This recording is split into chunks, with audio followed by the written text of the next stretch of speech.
এইভাবে সয়াবিন মোমো একবার বানিয়ে দেখুন, চিকেন মোমো আর ভালো লাগবে না। এই সয়াবিন মোমো একবার খেলে চিকেন মোমো আর বানাতে ইচ্ছে করবে না। এই সয়াবিন মোমো এতটাই টেস্টি হয়। তো এইভাবে এই সয়াবিন মোমো বানিয়ে ফেলুন। মোমোর চাটনির সাথে সার্ভ করলাম। আর চাটনির রেসিপি আমি এর আগে অনেকবার দিয়েছি, এটি খেতে দুর্দান্ত হয়। হ্যালো ফ্রেন্ডস, মাদার কুক চ্যানেলে সবাইকে স্বাগত। আজকে আমি আপনাদের সাথে শেয়ার করব সয়াবিন মোমো। তো সয়াবিনের মোমো বানাবার জন্য তো প্রথমেই গ্যাসে একটা সসপ্যানে আমি বেশ খানিকটা জল দিয়ে জলটাকে দেখুন ফুটিয়ে নিয়েছি। এবার এখানে নিয়ে নিয়েছি 10 টাকা দামের দুটো প্যাকেট। 10 টাকার দুটো প্যাকেট নিয়ে নিয়েছি সয়াবিনের। এই সয়াবিনগুলো এখানে দিয়ে দেবো। ফুটানো জলে সয়াবিনগুলো দিয়ে দিলাম। দিয়ে একবার ফুটে ওঠা পর্যন্ত অপেক্ষা করব। সয়াবিনটা একবার ফুটিয়ে নিয়ে এবার আমি গ্যাসের ফ্লেমটা অফ করে দিলাম, দিয়ে একটু ঢেকে দিলাম যাতে সয়াবিনগুলো ভালোভাবে সেদ্ধ হয়ে যায়। সয়াবিনটা একটুখানি ঢেকে রেখেছিলাম, সয়াবিনটা ভালোভাবে সেদ্ধ হয়ে গেছে। এবার আমি জল থেকে ছেঁকে তুলে নেব। সয়াবিনটা জল থেকে ছেঁকে তুলে নিলাম। এবার একবার ঠান্ডা জল দিয়ে ভালো করে ধুয়ে সয়াবিনগুলোকে কিমা করে নেব। স্টাফিংটা বানাবার জন্য গ্যাসে একটা ফ্রাই প্যান চাপিয়ে 2 চামচ মতো রিফাইন্ড অয়েল দিয়ে দিয়েছি। দিয়ে তেলটাকে গরম করে নিয়েছি।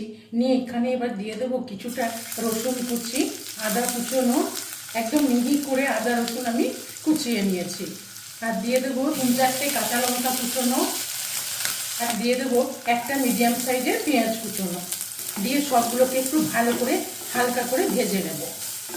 হালকা করে ভেজে নিলাম। এবার আমি এখানে নিয়ে নিয়েছি কিছুটা বাঁধাকপি, গ্রেট করে নিয়েছি একদম ঝিরিঝিরি করে। এই বাঁধাকপি কুচোনোটা দিয়ে দিলাম। বাঁধাকপিটা দিয়ে একটু ভালো করে নেড়ে নেব। গ্যাসের ফ্লেমটা কিন্তু মিডিয়াম টু হাই ফ্লেমে রেখে বাঁধাকপিটা ভেজে নেব। বাঁধাকপিটা একটু হালকা করে ভেজে নিয়ে এবার এখানে একটা মিডিয়াম সাইজের গাজরকে গ্রেট করে রেখেছি, এই গ্রেট করা গাজরটাও দিয়ে দিলাম। দিয়ে বাঁধাকপি গাজর একটু ভালো করে নেড়ে নেব যাতে কাঁচা গন্ধটা চলে যায়। তবে আপনারা চাইলে এই সয়াবিন মোমোর মধ্যে বাঁধাকপি গাজর নাও দিতে পারেন, শুধু সয়াবিন দিয়েই বানাতে পারেন। গাজর বাঁধাকপিটা দিয়েও ভালো করে নেড়ে একটু ভেজে নিলাম। এবার এখানে সয়াবিনটাকে যে ঠান্ডা করে কিমা করে নিয়েছি, এই সয়াবিন কিমাটা দিয়ে দেবো।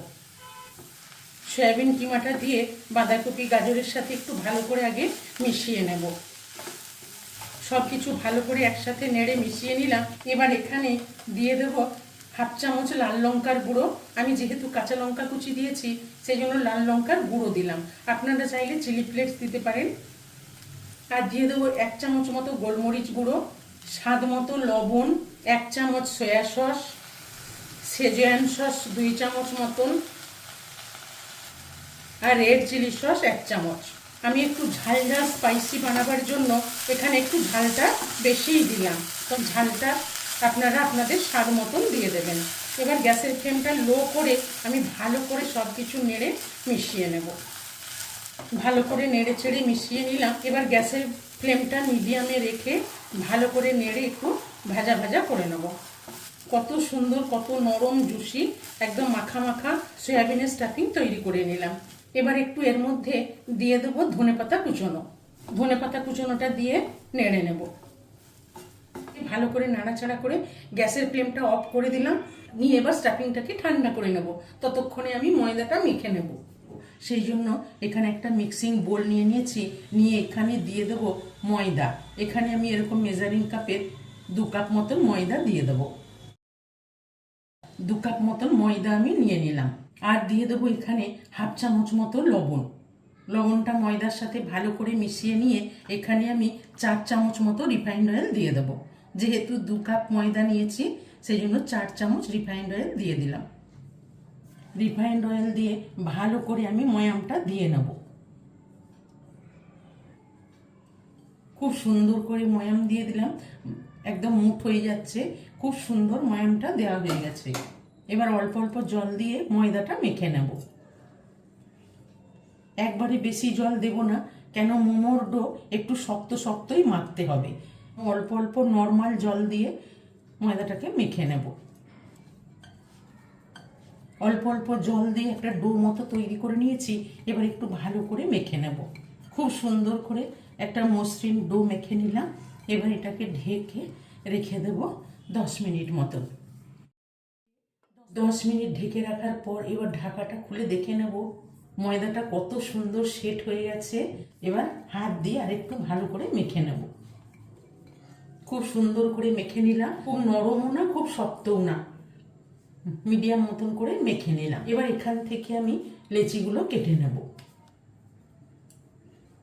ভাবে রুটির মতো করে লেচিগুলো কেটে নেব। এইভাবে আমি প্রত্যেকটা লেচি কেটে নিলাম। এইগুলোকে আমি আবার ঢেকে রাখবো। সয়াবিনের স্টাফিংটাও ঠান্ডা হয়ে গেছে। এবার আমি মোমোগুলো তৈরি করে নেব। আমি কিন্তু এখানে কোনো তেল বা ময়দা কিছু দেব না, এমনি বেলে নেব।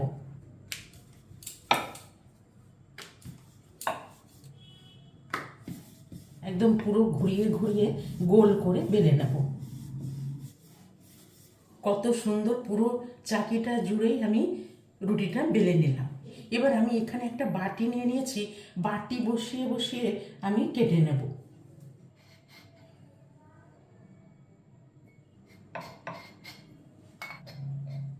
এবার আমি এই সাইড থেকে এই ময়দাটা উঠিয়ে নেব।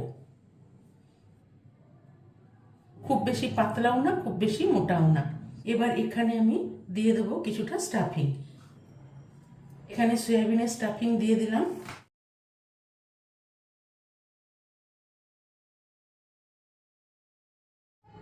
দেখুন এইভাবে আমি একটা গোল মতো বানিয়ে নিলাম। এবার এখানে আবারও স্টাফিং দিয়ে দেবো।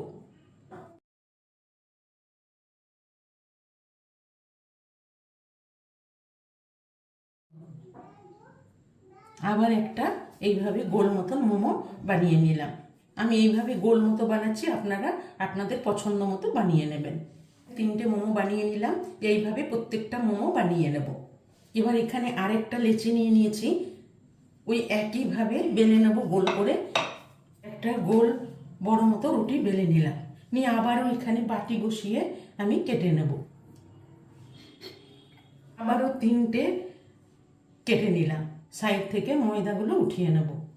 এবার এখানে আমি স্টাফিং দিয়ে দেবো 1 চামচ করে, দিয়ে এইভাবে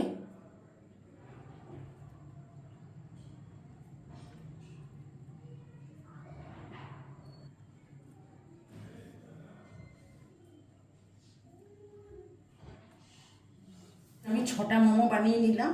এইভাবে সব মোমোগুলো বানিয়ে নেব। দেখুন বন্ধুরা, আমি কতগুলো মোমো বানিয়ে নিলাম। এবার এগুলোকে আমি ভাপাতে দিয়ে দেবো। এখানে আমি একটা ইডলি কুকারের একটা স্ট্যান্ড নিয়ে নিয়েছি। এইটার মধ্যে আমি মোমোগুলো ভাপাবো। ট্রেটা আমি একটু তেল ব্রাশ করে নেব। খুব ভালো করে তেল ব্রাশ করে নিলাম। এবার আমি এখানে এইভাবে সাজিয়ে নেব। মোমো কিন্তু একদম বেশি দেওয়া যাবে না, তাহলে একটার পর একটা লেগে যাবে, মোমোগুলো ভেঙে যাবে। সেই জন্য এইভাবে আমি কতকগুলো দিয়ে দিলাম। দিয়ে এবার আমি ইডলি কুকারে দিয়ে ভাপিয়ে নেব। গ্যাসে একটা ইডলি কুকার চাপিয়ে দিয়েছি, কিছুটা জল দিয়ে দিয়েছি। জলটা আমি গরম করতে বসিয়ে দিয়েছি। এবার এইখানে আমি এই স্ট্যান্ডটা বসিয়ে দেব, দিয়ে 10 মিনিট ভাপিয়ে নেব। 10 মিনিট মতন ভাপিয়ে নিলাম। এবার ঢাকাটা খুলে দেখে নেব। গ্যাসের ফ্লেমটা অফ করে দিলাম। দেখুন বন্ধুরা কতটা সুন্দর হয়েছে, একদম ট্রান্সপারেন্ট হয়ে গেছে। খুব সুন্দর মোমো তৈরি হয়ে গেছে। আপনা আপনি কত সুন্দর উঠে চলে আসছে। একদম নরম তুলতুলে সয়াবিন মোমো তৈরি হয়ে গেল। এবার আমি এখান থেকে উঠিয়ে নেব। দেখেই বুঝতে পারছেন কত সুন্দর সয়াবিন মোমো তৈরি হয়ে গেছে। এবার আমি আস্তে করে এখান থেকে উঠিয়ে নিলাম। দেখুন কত সুন্দর হয়েছে। সবগুলো উঠিয়ে নিলাম। এবার আমি গরম গরম পরিবেশন করে নেব। এবার এখানে একটা সার্ভিং প্লেট নিয়ে নিয়েছি। এইভাবে সয়াবিন মোমো একবার বানিয়ে দেখুন, চিকেন মোমো আর ভালো লাগবে না। এই সয়াবিন মোমো বানিয়ে ফেলুন, এটি খেতে দুর্দান্ত হয়। আর এই সয়াবিন মোমো বানানো ভীষণই সহজ, যে কেউ খুব চটজলদি এই ঘরেই বানিয়ে ফেলতে পারেন। প্রত্যেকটা মোমোর একদম স্টাফিং দেখা যাচ্ছে, কতটা নরম হয়েছে।